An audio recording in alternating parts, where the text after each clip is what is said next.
Hello friends, मैं कंचन आपका अपने चैनल पे बहुत बहुत स्वागत करती हूँ। और हम देखेंगे भूगोल टेस्ट सीरीज के अंतर्गत जलवायु विज्ञान का पार्ट नंबर 5। ये टेस्ट सीरीज यूजीसी नेट के साथ साथ यूपी पीजीटी, यूपी टीजीटी और असिस्टेंट प्रोफेसर के एग्ज़ाम्स के लिए काफ़ी हेल्पफुल है। तो आज का क्वेश्चन सीरीज है 101 से 125 तक। तो आइए एमसीक्यू स्टार्ट करते हैं। क्वेश्चन नंबर 101 देखते हैं। निम्नलिखित में से कौन सा कथन सत्य है? ऑप्शन ए है उपोष्णकटिबंधीय क्षेत्र में महाद्वीप के पूर्वी तट पर मरुस्थल नहीं पाया जाता है। ऑप्शन बी है उपोष्णकटिबंधीय का महासागरीय पूर्वी तट काफ़ी आर्द्र होता है। ऑप्शन सी है उपोष्णकटिबंधीय पश्चिमी महाद्वीपीय तट आर्द्र होता है। ऑप्शन डी है उपर्युक्त में से कोई नहीं।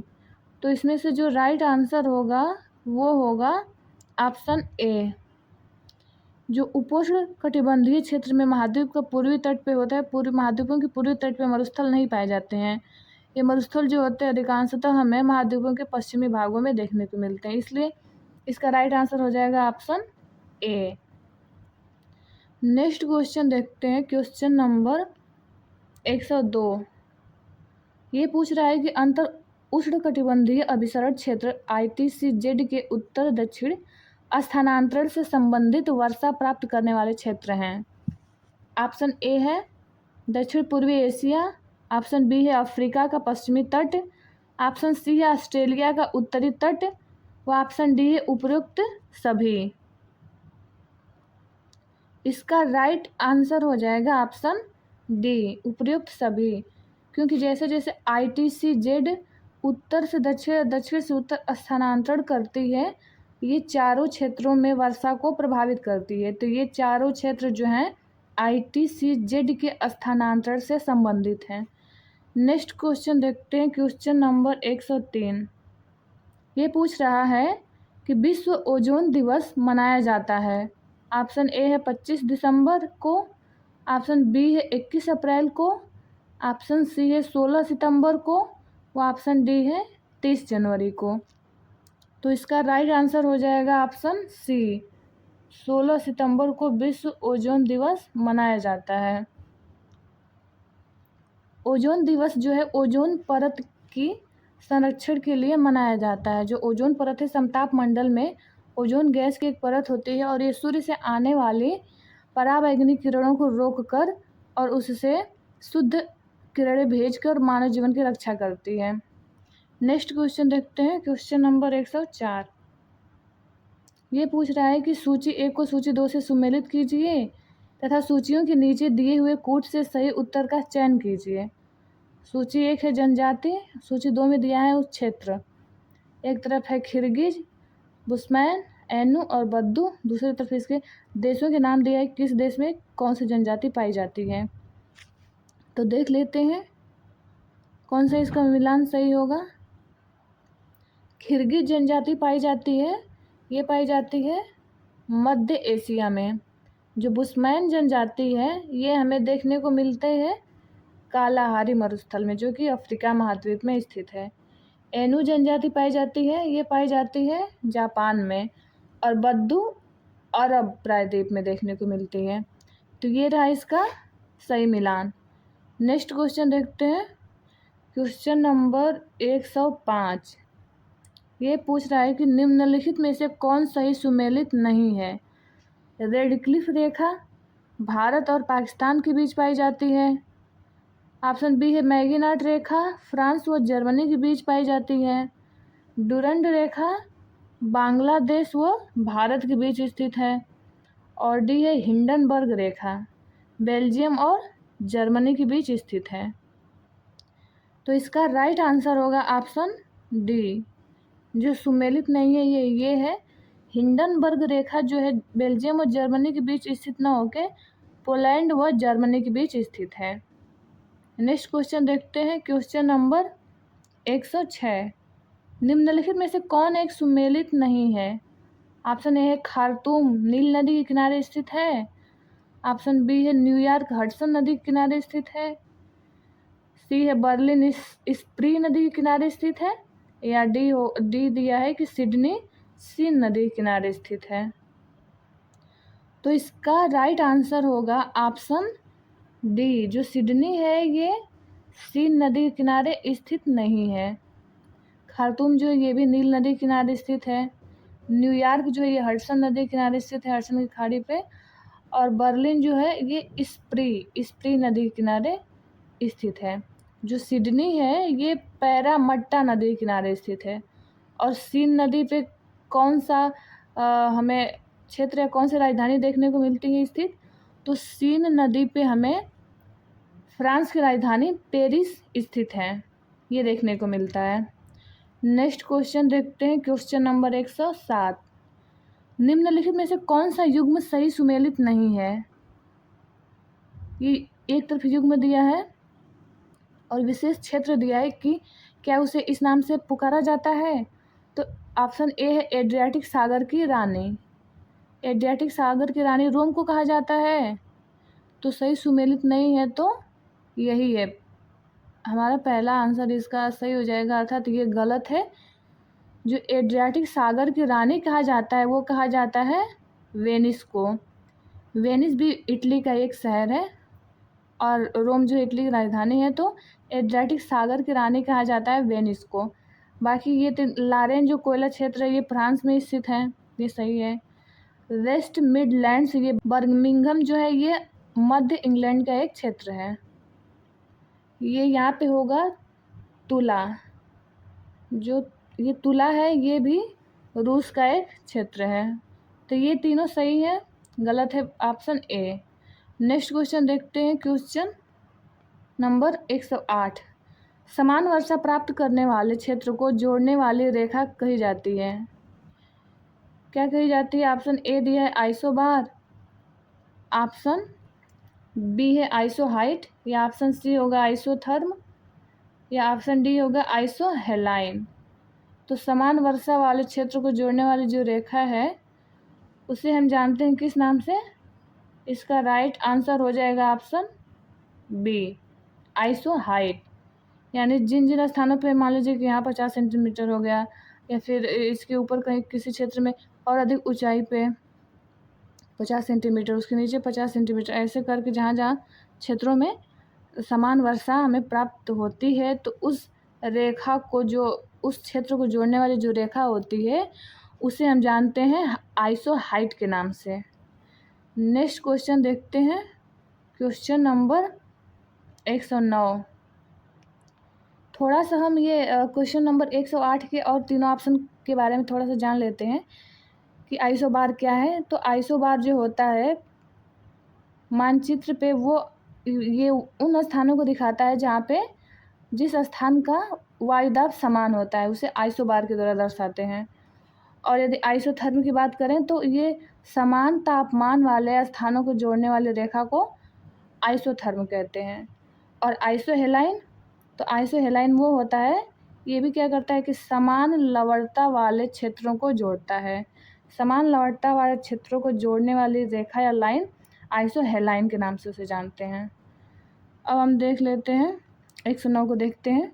ये पूछ रहा है कि निम्नलिखित में से किस प्रदेश में पिग्मी पाए जाते हैं? ऑप्शन ए है सहारा, ऑप्शन बी है कालाहारी, ऑप्शन सी है विषुवत रेखीय वन, या ऑप्शन डी है पंपास। तो इसका राइट आंसर जो होगा ये होगा, जो पिग्मी पाए जाते हैं ऑप्शन सी विषुवत रेखीय वन, कांगो बेसिन में पिग्मी पाए जाते हैं। पिग्मी जनजाति जो है कांगो बेसिन या जायरे बेसिन में देखने को मिलती है। और जो बुशमैन जनजाति होती है, बुशमैन जनजाति हमें कालाहारी मरुस्थल में देखने को मिलती है। नेक्स्ट क्वेश्चन देखते हैं, क्वेश्चन नंबर 110। 110 है कि सूची 1 को सूची 2 से सुमेलित कीजिए तथा नीचे दिए हुए कोड से सही उत्तर का चयन कीजिए। सूची 1 है विश्व के द्वीप, व सूची 2 में दिया है स्वामित्व वाले देश कि उस द्वीप पे किस देश का अधिकार है। ऑप्शन ए है एल्यूसियन द्वीप, तो एल्यूसियन द्वीप है, इस पे किस देश का अधिकार है?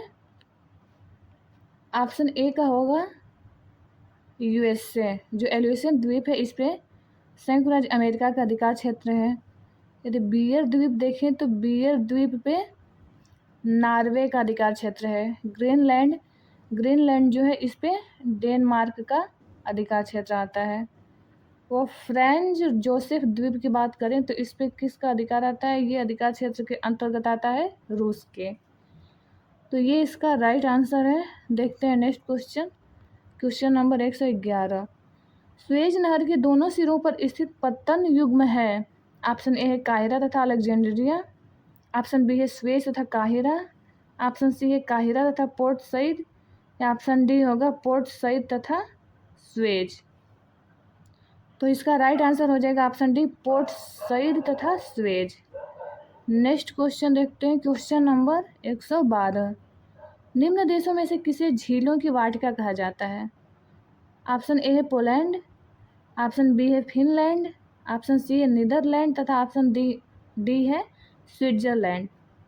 तो इसका राइट आंसर हो जाएगा ऑप्शन बी फिनलैंड। फिनलैंड को झीलों की वाटिका कहा जाता है। नेक्स्ट क्वेश्चन देख लेते हैं, क्वेश्चन नंबर 113। निम्नलिखित युग्मों में से कौन एक सुमेलित नहीं है? ऑप्शन ए है बर्बर मोरक्को, ये भी जनजाति दिया है और देशों के नाम दिया है। तो बर्बर जनजाति मोरक्को में पाई जाती है। ऑप्शन बी है इनुइट जनजाति कनाडा में पाई जाती है। ऑप्शन सी है सेमांग जनजाति इंडोनेशिया, व ऑप्शन डी है वेद्दा जो जनजाति वो श्रीलंका। जो बर्बर जनजाति है ये मोरक्को जो कि है यह उत्तरी अफ्रीका के देश है, तो बर्बर जनजाति उसी में पाई जाती है, ये भी सही है। यदि इनुइट की बात करें तो ये भी कनाडा के उत्तरी अमेरिका का जो ठंडे प्रदेश है और कनाडा हो गया, इन क्षेत्रों में इनुइट जनजाति पाई जाती है, ये भी सही है। और ऑप्शन सी जो सेमांग जनजाति है ये इंडोनेशिया में पाई जाती है। यदि वेद्दा जनजाति की बात करें तो वेद्दा जनजाति श्रीलंका में ही स्थित है। तो ऐसे देखें तो इसका तो चारों आंसर ही सही है, कोई गलत नहीं है, इसका चारों ऑप्शन ही सही है। नेक्स्ट क्वेश्चन देखते हैं, क्वेश्चन नंबर 114। निम्नलिखित युग्मों में से कौन सुमेलित नहीं है? एक तरफ दिया स्थानों के नाम और दूसरी तरफ दिया है कि उससे संबंधित उद्योग। तो ऑप्शन ए है ओसाका। ओसाका वस्त्र उद्योग के लिए प्रसिद्ध है, याकोहामा पोत निर्माण के लिए प्रसिद्ध है, और पिट्सबर्ग देखें तो लोहा तथा इस्पात के लिए प्रसिद्ध है, और ह्यूस्टन ऑटोमोबाइल। तो जो इसमें सुमेलित नहीं है ये हो जाएगा ऑप्शन डी, ऑटोमोबाइल के लिए ये प्रसिद्ध नहीं है। बाकी तीनों सही है। ओसाका जापान की वस्त्र राजधानी कही जाती है, याकोहामा में पोत निर्माण होता है, पिट्सबर्ग जो है ये भी लोहा तथा इस्पात के लिए प्रसिद्ध है, और जो ऑटोमोबाइल है ऑटोमोबाइल के लिए डेट्रॉइट प्रसिद्ध है, अमेरिका का एक शहर है। नेक्स्ट क्वेश्चन देखते हैं, क्वेश्चन नंबर 115। और तीसरी समानांतर रेखा निम्नलिखित में से किन दो देशों को विभाजित करती है? ऑप्शन ए है पोलैंड और जर्मनी, ऑप्शन बी है पाकिस्तान और अफगानिस्तान, ऑप्शन सी है भारत और तिब्बत, या ऑप्शन डी होगा उत्तरी कोरिया एवं दक्षिण कोरिया। तो इसका राइट आंसर हो जाएगा ऑप्शन डी, उत्तरी कोरिया एवं दक्षिण कोरिया। नेक्स्ट क्वेश्चन देखते हैं, क्वेश्चन नंबर 116। सूची को सूची 2 से सुमेलित कीजिए और सूचियों के नीचे दिए गए कोड का प्रयोग कर सही उत्तर चुनिए। एक तरफ है नगर और दूसरी तरफ दिया है नदी, तो क्या ये नगर इस नदियों के किनारे ही बसे हैं? तो देख लेते हैं। ऑप्शन ए दिया है बैंकॉक, तो बैंकॉक जो है किस नदी किनारे स्थित है? बैंकॉक, और नाम पेन दिया है, फिर हनोई है, फिर है यंगून। तो बैंकॉक का हो जाएगा ऑप्शन 3। बैंकॉक जो है मेनाम नदी से चायो फ्राया नदी के नाम से भी जानते हैं, इस नदी के किनारे स्थित है। यदि हम नाम पेन की बात करें तो नाम पेन जो है मेकांग नदी किनारे स्थित है, और हनोई जो है ये स्थित है रेड रिवर किनारे स्थित है हनोई। और यंगून जो है ये म्यांमार का एक सागर तटवर्ती शहर है, ये स्थित है इरावदी नदी के किनारे। तो ये इसका सही मैच है। नेक्स्ट क्वेश्चन देखते हैं, क्वेश्चन नंबर 117। किस देश को श्वेत हाथी की भूमि कहा जाता है या श्वेत हाथी की भूमि का देश कहा जाता है? ऑप्शन ए है चीन, ऑप्शन बी है थाईलैंड, ऑप्शन सी है दक्षिण अफ्रीका व ऑप्शन डी है दक्षिण कोरिया। तो श्वेत हाथी की भूमि कहा जाता है थाईलैंड को। इसका राइट आंसर हो जाएगा ऑप्शन बी। नेक्स्ट क्वेश्चन देखते हैं, क्वेश्चन नंबर 118। फिजी द्वीप अवस्थित है अटलांटिक महासागर में, ऑप्शन बी है प्रशांत महासागर में, ऑप्शन सी है हिंद महासागर में या ऑप्शन डी होगा अरब सागर में। इसका राइट ऑप्शन होगा प्रशांत महासागर। प्रशांत महासागर में फिजी द्वीप अवस्थित है। नेक्स्ट क्वेश्चन देखते हैं, क्वेश्चन नंबर 119। जापान का विशालतम द्वीप कौन है? ऑप्शन ए है होकाइडो, ऑप्शन बी है शिकोकू, ऑप्शन सी है होदोरी और ऑप्शन डी है होन्शु। इसमें यहाँ पे जो है क्यूशू द्वीप होना चाहिए। क्यूशू द्वीप है जापान का। तो जापान का जो सबसे विशालतम द्वीप है वो है होन्शु द्वीप। होन्शु द्वीप जापान का सबसे बड़ा द्वीप है। और जापान का जो सबसे छोटा द्वीप है ये है शिकोकू, यानी शिकोकू सबसे छोटा द्वीप है और होन्शु सबसे बड़ा द्वीप है जापान का। नेक्स्ट क्वेश्चन देखते हैं, क्वेश्चन नंबर 120। ये पूछ रहा है कि निम्नलिखित में से कौन सा ही सुमेलित नहीं है? वनस्पति दिया है संबंधित क्षेत्र कि इस प्रकार की वनस्पति इस क्षेत्रों में पाई जाती है। यदि क्रायोफाइट की बात करें तो क्रायोफाइट में जल प्लावित क्षेत्र वाली वनस्पतियाँ होती हैं। तो सुमेलित नहीं पूछा है तो यही सही मतलब सुमेलित नहीं है। क्रायोफाइट में जो होता है ये एक हिमाच्छादित क्षेत्र होता है। हिमाच्छादित क्षेत्रों में पाई जाने वाली वनस्पतियों को क्रायोफाइट के अंतर्गत रखा जाता है। ऑप्शन बी देखिए मेसोफाइट। तो मेसोफाइट वहाँ पे शीतोष्णकटिबंधीय क्षेत्र को जो वनस्पतियाँ होती है उसे कहा जाता है। हेलोफाइट जो नमकीन क्षेत्र है वहाँ पे हेलोफाइट वनस्पतियाँ उगती हैं। और जीरोफाइट जो वनस्पति है ये मिलती हैं उष्णकटिबंधीय जो मरुस्थलीय क्षेत्र है, यहाँ पे हमें जीरोफाइट वनस्पतियाँ देखने को मिलती हैं। तो इसका राइट आंसर हो गया ऑप्शन ए, यही सही सुमेलित नहीं है। नेक्स्ट क्वेश्चन देखते हैं, क्वेश्चन नंबर 121। निम्नलिखित में से कौन सा युग्म सुमेलित है? एक इस चारों ऑप्शन दिया, इसमें से सही पूछ रहे कौन सुमेलित है। हाइड्रोमीटर, ये क्या जल के घनत्व को मापता है। और ऑप्शन बी दिया है हाइग्रोमीटर, ये दिया है कि तापमान को मापन करता है। फाइडोमीटर दिया है जो कि आर्द्रता का मापन करता है। और एनीमोमीटर समुद्र की गहराई। तो सब गलत है, इसमें से बस एक सही है, ये इसका राइट आंसर होगा ऑप्शन ए। बाकी हाइग्रोमीटर जो ये आर्द्रता मापता है, फाइडोमीटर ये समुद्र की गहराई मापता है, एनीमोमीटर जो है वायु की गति मापता है। तो इस प्रकार इसका राइट आंसर हो गया ऑप्शन ए। देखते हैं नेक्स्ट क्वेश्चन, क्वेश्चन नंबर 122। सूची 1 को सूची 2 से सुमेलित कीजिए तथा सूचियों के नीचे दिए गए कोड से सही उत्तर चुनिए। उष्णकटिबंधीय चक्रातों के नाम है और क्षेत्र है। ये तो आप लोग मैच कर लेंगे। जो हरिकेन है ये कहाँ आता है, किस क्षेत्र से संबंधित है? ये संबंधित है यूएसए से। टाइफून संबंधित है चीन से। विली जो संबंधित है ये चक्रवात ये ऑस्ट्रेलिया से संबंधित है। वो जो ये टाइफून ये संबंधित है जापान से। नेक्स्ट क्वेश्चन देखते हैं, क्वेश्चन नंबर 123। पृथ्वी पर आने वाले सौर विकिरण को निम्नलिखित में से किसके द्वारा अधिकतम अवशोषित किया जाता है? ऑप्शन ए है कार्बन डाइऑक्साइड, ऑप्शन बी है ओजोन, ऑप्शन सी है मीथेन व ऑप्शन डी है जलवाष्प। तो इसका राइट आंसर हो जाएगा ऑप्शन डी जलवाष्प। नेक्स्ट क्वेश्चन देखते हैं, क्वेश्चन नंबर 124। निम्नलिखित में से किस गैस का पृथ्वी के वायुमंडल में आयतन के आधार पर न्यूनतम प्रतिशत है? ऑप्शन ए है ऑक्सीजन, ऑप्शन बी है कार्बन डाइऑक्साइड, ऑप्शन सी है हाइड्रोजन या ऑप्शन डी होगा हीलियम। तो इसका जो राइट आंसर हो जाएगा ऑप्शन सी हाइड्रोजन। जो इसका प्रतिशत जो आयतन है सबसे कम है। इसका प्रतिशत जो है ये है 0.005% जो हाइड्रोजन का है। यदि हीलियम का देखें तो ये 0.0005% पे है।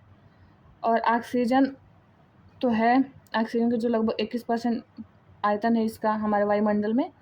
और कार्बन डाइऑक्साइड का कितना है ये है 0.03%। नेक्स्ट क्वेश्चन देखते हैं, क्वेश्चन नंबर 125।